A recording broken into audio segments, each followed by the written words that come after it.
โดยការព្រៀងទុកគណៈកម្មការព្រំដែនចម្រុះកម្ពុជាថៃបានជួបប្រជុំគ្នានៅក្នុងទីក្រុងភ្នំពេញនៅក្នុងថ្ងៃទី14ខែមិថុនានេះតែម្ដង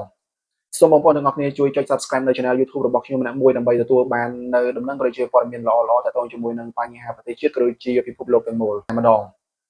បាទសូមគោរពជម្រាបសួរបងប្អូនទាំងអស់គ្នាជួបខ្ញុំម្ដងទៀតហើយនៅក្នុងថ្ងៃនេះផងដែរខ្ញុំសូមនាំអារម្មណ៍បងប្អូនទាំងអស់គ្នាឲ្យបានដឹងអំពីសភាពការក៏ដូចជាស្ថានភាពនៅក្នុងប្រជាជាតិកម្ពុជាយើងតែម្ដងប្រហែលជាបងប្អូនកម្ពុជាយើងទូទៅក៏ដូចជាបងប្អូនប្រជាពលរដ្ឋខ្មែរយើងដែលរស់នៅក្នុងប្រទេសក៏ដូចជានៅក្នុងក្រៅប្រទេសក៏កំពុងតែតាមដានយកចិត្តទុកដាក់យ៉ាងខ្លាំងទាក់ទងជាមួយនឹងបញ្ហាចំនួនព្រំដែនរវាងកម្ពុជាថៃតែម្ដងសូមរំលឹកជូនដល់បងប្អូនទាំងអស់គ្នាឲ្យបានជ្រាបថាមុនក៏ដូចជាដើមហេតុនៅក្នុងការជួបប្រជុំគ្នារវាងគណៈកម្មការចម្រុះព្រំដែនកម្ពុជាថៃនេះកើតឡើងក៏ដោយសារតែបញ្ហាចំនួនដែលបានកើតឡើងរវាងកងកម្លាំងប្រដាប់អាវុធរបស់ប្រទេសថៃបានចូលមកបាញ់ប្រហារមកលើកងកម្លាំងប្រដាប់អាវុធកម្ពុជាយើងនៅឯតំបន់មុំ3នៅឯព្រំដែននៅក្នុងខេត្តព្រះវិហារតែម្ដងដែលរឿងនេះចាប់ផ្ដើមមានការរីករាលដាលធំឡើងពីវិស័យមួយទៅវិស័យមួយដែលធ្វើឲ្យវិបត្តិនៅក្នុងប្រទេសថៃក៏ដូចជានៅក្នុងប្រទេសកម្ពុជាកំពុងតែមើលមុខគ្នាមិនចំនោះទេនេះបើយើងនិយាយអំពីបញ្ហានៅក្នុងការប៉ះទង្គិចគ្នាពីកងកម្លាំងប្រដាប់អាវុធរវាងប្រទេសថៃនិងប្រទេសកម្ពុជាតែម្ដងជាក់ស្ដែងដោយដែលបងប្អូនទាំងអស់គ្នាបានដឹងហើយថាចំនួនព្រំដែននេះតែម្ដងដែលបណ្ដាលឲ្យភាគីទាំងសងខាងបានបញ្ជូននៅសភាវុធទំនើបរបស់ខ្លួនទៅប្រចាំការនៅឯជាយដែននឹងតែម្ដងដោយយើងដឹងថាតំបន់ព្រំដែនរវាងកម្ពុជាថៃគឺវាស្ថិតនៅក្នុងតំបន់មួយដែលវាពិបាកនៅក្នុងការដោះស្រាយតែម្ដងជាពិសេសគឺតំបន់ទាំង4តែម្ដងគឺតំបន់ប្រាសាទតាក្របីប្រាសាទតាម៉ុនតូចប្រាសាទតាម៉ុនធំជាពិសេសគឺតំបន់ក្រៅគឺតំបន់មុំ3តែម្ដងដែលភាគីថៃតែងតែចាត់ទុក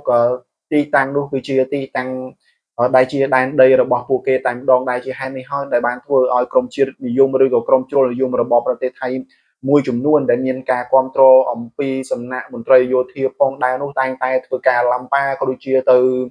ធ្វើការឆាឆៅដោយរាជរដ្ឋាភិបាលនៅក្នុងប្រទេសថៃដើម្បីឲ្យដាក់គំនាបក៏ដូចជាដាក់សង្កត់សេដ្ឋកិច្ចមកលើប្រទេសកម្ពុជាយើងជាដើមជាស្ដែងដូចជាការបង្ខំ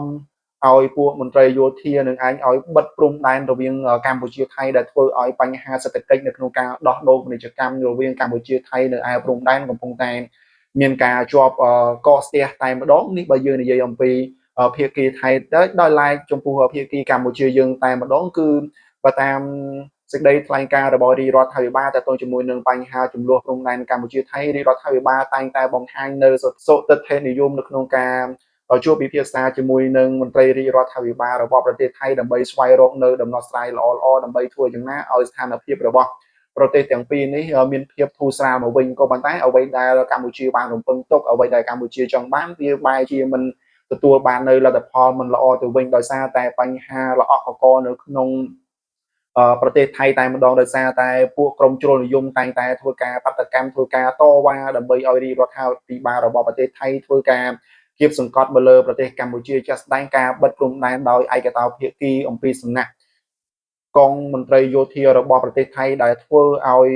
មានបញ្ហាទាក់ទងជាមួយនឹងការដោះដូរនៅផ្នែកពាណិជ្ជកម្មនៅតាមតំបន់តែម្ដងហើយអ្វីដែលសំខាន់តែម្ដងបើយើងលើកអំពីប្រទេសកម្ពុជាកាលពីថ្ងៃទី12ខែមិថុនាឆ្នាំ2025នេះតែម្ដងគឺនាយករដ្ឋមន្ត្រីនៃប្រជាជាតិកម្ពុជាក៏បានសម្រេចបិទឈប់ប្រើនៅប្រព័ន្ធអ៊ីនធឺណិតរបស់ប្រទេសថៃហើយក៏បានកាត់ផ្តាច់នៅប្រព័ន្ធភ្លើងដែលបានតភ្ជាប់ពីប្រទេសថៃមកប្រើប្រាស់នៅក្នុងទឹកដីកម្ពុជានៅតាមតំបន់ព្រំដែនមួយចំនួនតូចដែរនេះវាជាកត្តាមួយដែលធ្វើឲ្យបញ្ហារវាងប្រទេសទាំងពីរនេះកាន់តែមានភាពស្រួលច្បល់ខ្លាំងតែម្ដងដោយឡែកបើយើងនិយាយអំពីភាគីរបស់ប្រទេសថៃតែម្ដងគឺអ្នកស្រីនាយករដ្ឋមន្ត្រីរបស់ប្រទេសថៃក៏គាត់បានចេញ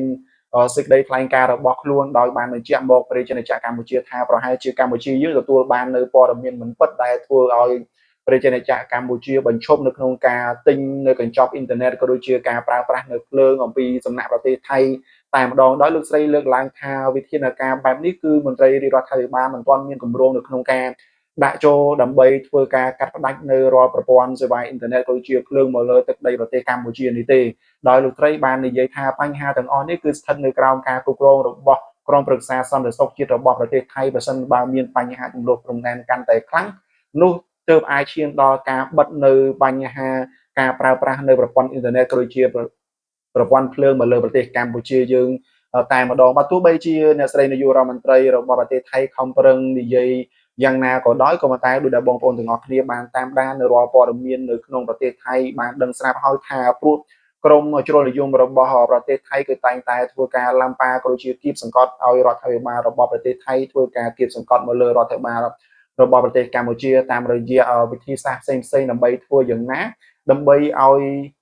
ពួកគេចង់ឲ្យស្នើដល់រាជរដ្ឋាភិបាលថៃឲ្យទាហានរបស់កម្ពុជាយើងនឹងឯងដកថយចេញពីតំបន់មុំ3មកទីតាំងផ្សេងទៀតដែលគេគិតថាតំបន់មុំ3ដែលកន្លែងឈរជើងរបស់កងទ័ពរបស់យើងកំពុងតែឈរជើងនឹងឯងគឺជាទឹកដីរបស់ពួកគេដោយពួកគេតែងតែចង់បាននៅអ្វីៗដែលជាទ្រព្យសម្បត្តិរបស់ខ្មែរទៅជាទ្រព្យសម្បត្តិរបស់គេដោយមានការចង់បានដោយងឹតងល់មិនបាន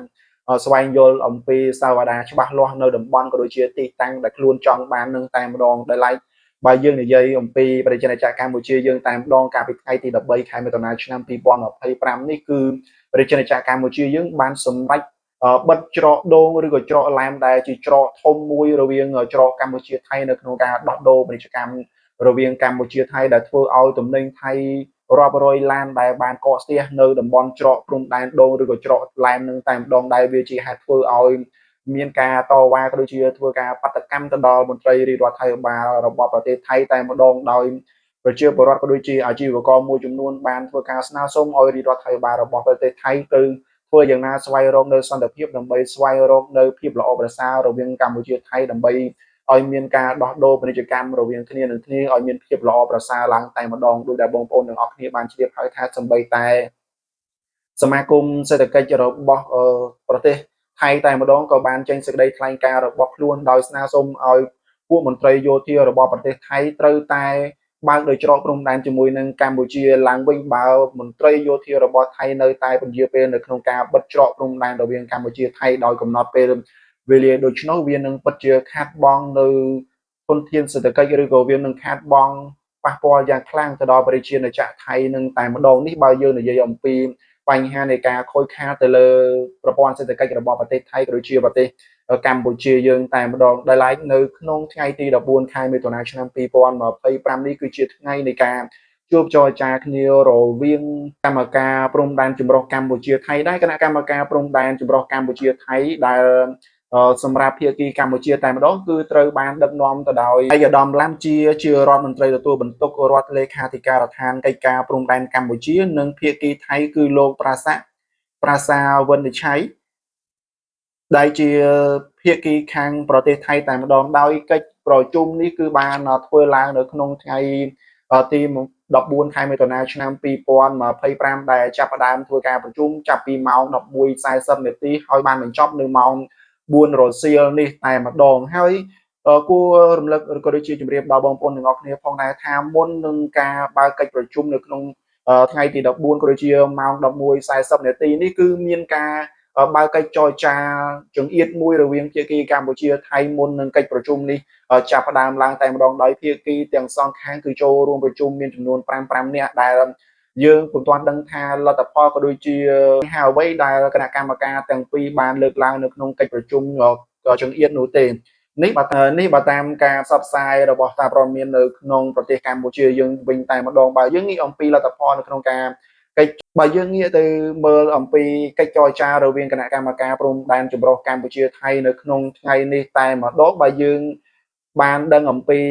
ការបង្ហោះសាររបស់សម្ដេចនាយករដ្ឋមន្ត្រីហ៊ុនម៉ាណែតដែលជានាយករដ្ឋមន្ត្រីនៅក្នុងប្រជាជាតិកម្ពុជាសម្ដេចបានបញ្ជាក់ឲ្យថារបៀបវារៈនៅក្នុងកិច្ចប្រជុំ JBC ឬក៏គណៈកម្មការចម្រុះព្រំដែនកម្ពុជាថៃនៅក្នុងថ្ងៃទី14នេះគឺមិនបានលើកយកបញ្ហាតំបន់ទាំង4គឺតំបន់ប្រាសាទតាមាន់តូចប្រាសាទតា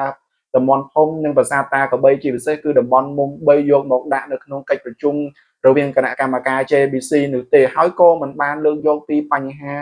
នៅក្នុងការបិទព្រំដែនរវាងកម្ពុជាថៃយកមកដោះស្រាយនៅក្នុងតុចរចានេះដែរដោយសារតែបញ្ហាបិទច្រកព្រំដែនវាមិនមែនជាសមត្ថកិច្ចរបស់គណៈកម្មការចម្រុះព្រំដែន JBC នេះទេនេះគឺជាអ្វីដែលសម្ដេចបានលើកឡើងហើយបើយើងនិយាយអំពីកិច្ចប្រជុំរវាងគណៈកម្មការចម្រុះកម្ពុជាថៃតែម្ដងបន្តអំពីកិច្ចប្រជុំនេះរហូតដល់ម៉ោង 4 បានបិទបញ្ចប់ក៏យើងមិនទាន់បានដឹងអំពីចំណុចក៏ដូចជាលទ្ធផលនៅក្នុងការជួបចរចាគ្នារវាងភាគីទាំងពីរនេះទេបើយើង តាមបើឡាំជាគឺឯកឧត្តមគ្រាន់តែបានមានប្រសាសន៍ថាកិច្ចការប្រជុំនេះគឺមានភាពរលូនល្អប្រសើរនិងរងចាំបើកកិច្ចប្រជុំជាមួយគ្នានៅក្នុងថ្ងៃស្អែកថ្ងៃទី15នេះតែម្ដងអញ្ចឹងយើងនឹងរងចាំតាមដានមើលបន្ថែមទៀតតើបញ្ហានៃការប្រជុំកិច្ចការព្រំដែនចម្រុះកម្ពុជាថៃនឹងទៅជាយ៉ាងណាបើសិនបើមានអ្វីអាប់ដេតខ្ញុំនឹងជម្រាបចែកជូនដល់បងប្អូនទាំងអស់គ្នាបន្ថែមទៀតទាក់ទងជាមួយនឹងបញ្ហានេះតែម្ដងប្រសិនណាបើមានចំណុចណាខ្វះខាតសូមបងប្អូនទាំងអស់គ្នាមេត្តាខន្តីអភ័យអទោសដល់ខ្ញុំបាទផងបាទសូមអរគុណសូមជម្រាបលា